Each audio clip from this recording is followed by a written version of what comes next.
Hey, good evening, La Familia Facebook. Welcome to another episode of Post Daily Dose with me, your trusted parenting advisor, faithful guide, and servant on the healing journey. What's my name? Big Papa Bryan+Post. In tonight's episode, we're going to continue down the yellow brick road of the stress model, understanding what it takes to get to the bottom of problem behaviors. Learning how to get to problem behavior, learning how to see it, learning how to feel so empowered as a parent or as a professional. Because remember, I learned this model as a therapist fundamentally, and then it transformed my own parenting practices. So as a parent, learning how to be so powerful in the presence of negative emotions that you just get excited in the presence of negative behaviors, that you just get joyful because you understand for the first time what's going on. So last night, just to recap, we talked about the stress model. All behavior arises from a state of stress. In between the behavior and the stress is the presence of a primary emotion. And there are only two primary emotions, love and fear. It is through the expression, the processing, and the understanding of the fear that we calm the stress and diminish the behaviors. So I left off by doing two things. Number one, asking you to really think about your children's problem behaviors and really think about where the stress is underneath those behaviors. And then number two, I left you with stress occurs through any of our sensory pathways. So I want to pick up right there. You can experience stress, and this is so important because so often, in fact, I just got through answering a question from a Lovolution member, just saying, is my child really stressed, or are they just feeling this? Yes, they're stressed. The answer is always going to be yes, guys. Stop trying to make it so complicated. The moment you start trying to see it as something different than what it is, it's because you're stressed. And in your stress, you get confused and distorted. Your short-term memory suppresses. You forget everything Big Papa's been talking to you about. And then it just goes right out the window and you start trying to see stuff that's not there because that's the confused and distorted thinking. It's always going to be stress. Stop the fight. I don't know what to tell you to stop the fight. Maybe it just takes time. It will take time. Sadly, it will just take time. But it also takes persistence and commitment that you just keep looking at it. Just keep looking at it. Keep thinking about it. We just talked about it. I talked to a couple, Stacy and Darren from Arizona. They're trauma specialists out there working in schools. And we talked about how the teachers get so focused on wanting to, punish the behaviors and deal with the behaviors and control the behaviors, and they get so stressed and they don't want to change anything. And I said, it's got to start with us. It's got to start with our own stress. It's got to start with our own triggers. It's got to start with our own trauma. It's through our own self-awareness. Our own self-awareness that we develop insights into our own reactions to trauma and stress and fear that then allow us to transcend and see our children when they're in that place. So if you're really having a hard time, and this is going to be heavy, and I don't ever apologize in advance, I'm just going to tell you this is going to be a heavy one. If you're having a hard time seeing your child stress, it's because you're not dealing with your own. It's because you haven't dealt with your own. And that's not that difficult to do. We just don't like to do it. It feels uncomfortable. Sometimes it can be painful to deal with your own stuff. But very simply, all you got to do is just get quiet and breathe in and breathe out. Inhale and exhale. Get really quiet and just ask yourself, where do I feel my hurt in my body? And it's just going to show up. Just listen. Your body speaks to you all the time. It's going to be in your throat. It's going to be in your shoulders. It's going to be in your chest. It's going to be in your gut. It's going to be in your heart. And just ask yourself, where do I feel my pain in my body? And then I just want you to breathe into that. And as you breathe into that, a story is going to come up. That's just the first step. That's just the first step to start looking at your own stress. But if you can't see something in yourself, you can't see it in someone else. And so if you're trying to see something in your children and you're having a hard time, it's because you don't see it yet in yourself. And that's probably one of the biggest breakthroughs I ever had in my own life, personally and professionally, is the awareness that I was freaking scared. I didn't realize that I was freaking scared. I'm jumping ahead a little, but as soon as I did, it just transformed my ability to see everyone else's fear. But until I was made aware of my own fear and just how pervasive it was and how it showed up in so many ways and how overwhelming it was and how it always been so overwhelming ever since I was a small child, it just changed my life. It just changed my life. And it helped me to just fundamentally see that in other people. And so I really want to encourage you to do that. Hey, Amy. And hey, there's two Amy's. Good to see both of you Amy's.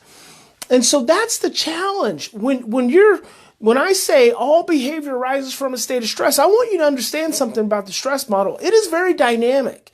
And it's you've got to understand the stress model for yourself first. And this is why in my therapist trainings, I'm always focused on the therapist having a self-awareness, a self-understanding of themselves and their own pain and their own traumas, because it transcends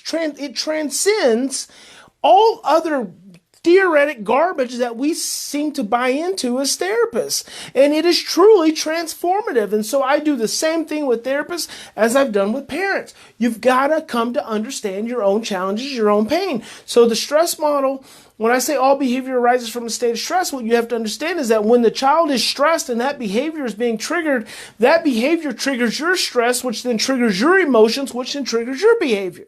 So the first thing you've got to do is come to some better awareness of that stress within yourself. It's so important. Embrace your pain. It's not a bad thing. Your pain is a beautiful thing.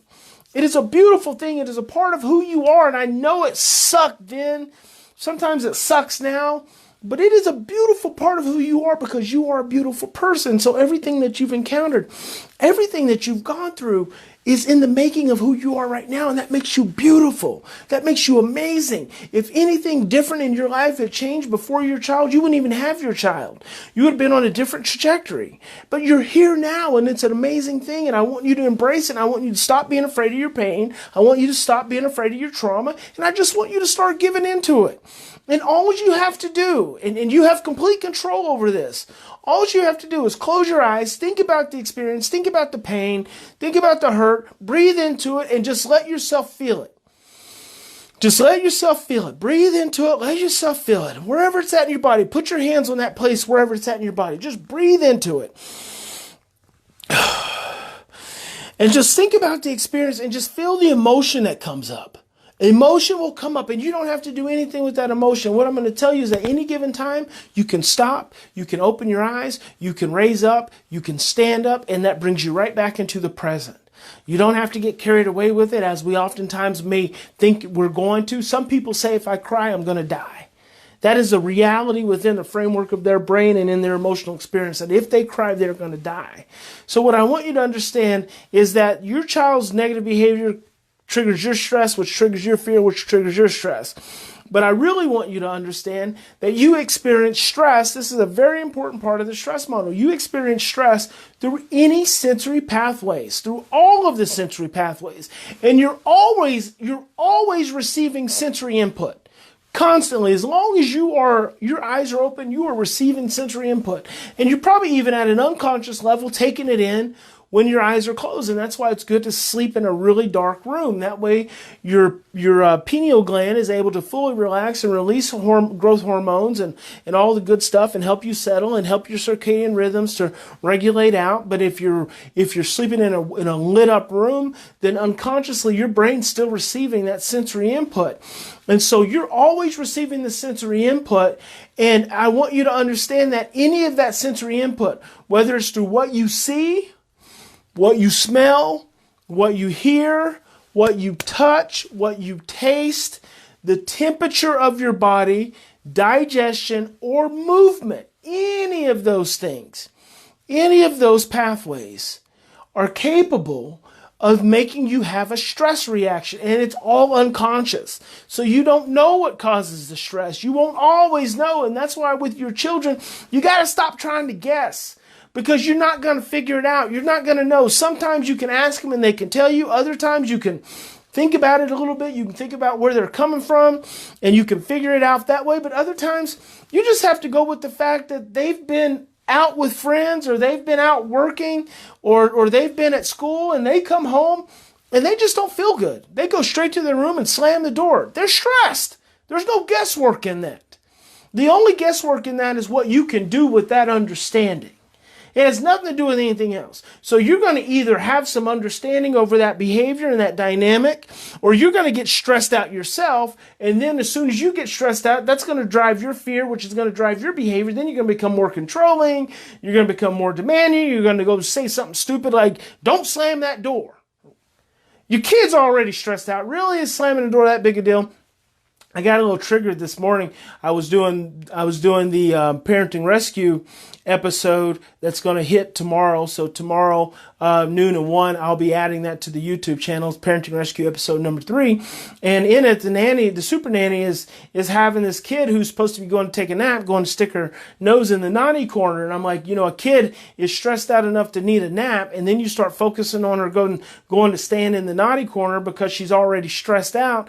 And then she runs into her room. Now she's really stressed out. I mean, and then you still want her to go to the naughty corner? Are you serious? What is the real goal? What's the real outcome? It's not the freaking naughty corner. It's relationship, and it's helping your child soothe and to feel better.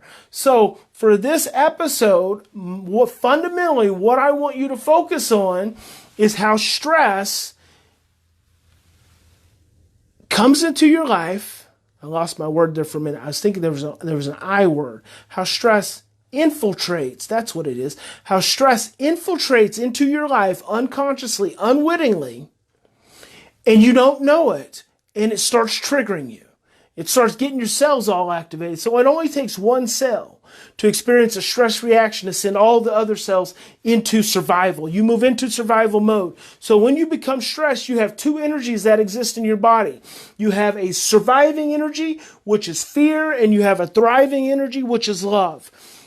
Anytime you have a stress reaction, anytime you experience a sensory event, the first thing you're going to do is you're going to constrict into survival, which is fear. It's automatic. As soon as the brain, the amygdala receives a threat, senses a threat, the first thing it does is constricts into survival, which is fear.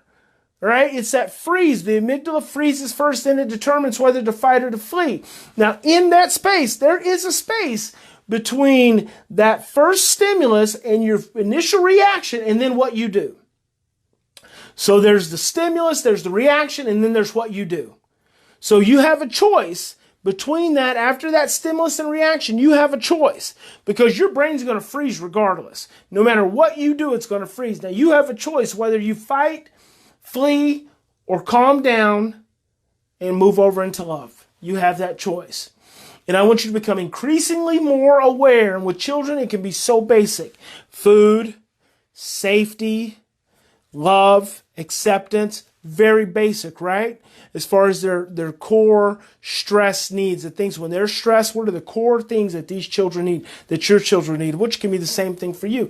If you've not eaten all day, guess what? Your stress system's going to be sensitive. If you haven't had any loving in a while, your stress system's going to be more sensitive.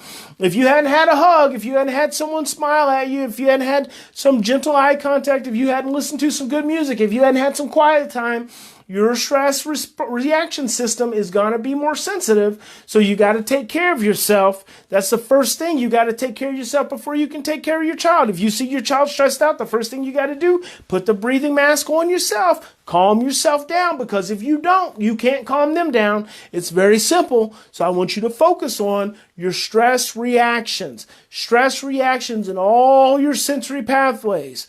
What you see, what you hear, what you taste, what you touch, what you smell, movement, digestion, and what's the other one?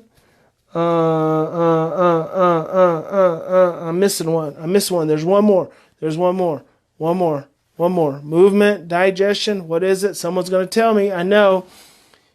See, smell, hear, touch, taste, temperature, movement, and digestion.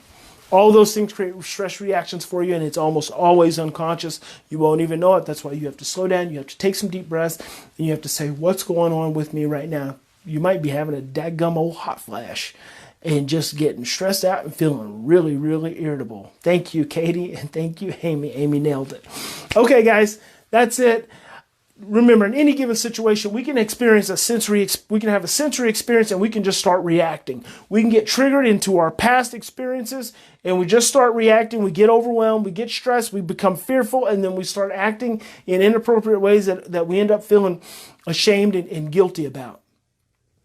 Or we can have a sensory experience. We can take 3 to 10 deep breaths. We can connect to it. We can breathe into it. We can feel it. We can slow ourselves down. We can identify it. We can gain more power over it. And then we're choosing love. We always have 2 choices in any given experience. You always have 2 choices. It's up to you which one you want to decide. Big Papa wants you to choose love. God bless each and every one of you for joining me this evening. I hope that when you lay your heads down tonight, I hope that you are relaxed. I hope that you are able to rest well. I hope that you are able to get the deepest night's sleep. And the cells of your bodies are able to release the stress and the trauma that you may hold and that you may carry. And that when you wake up in the morning, you feel restored, refreshed, re-energized, reinvigorated, and ready to conquer the new day, which is tomorrow, because you are an amazing parent. You are an amazing person.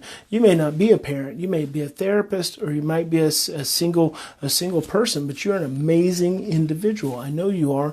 I can look into your eyes and tell that you're an amazing individual. And so God bless you. Big Papa loves you, and I will see you tomorrow.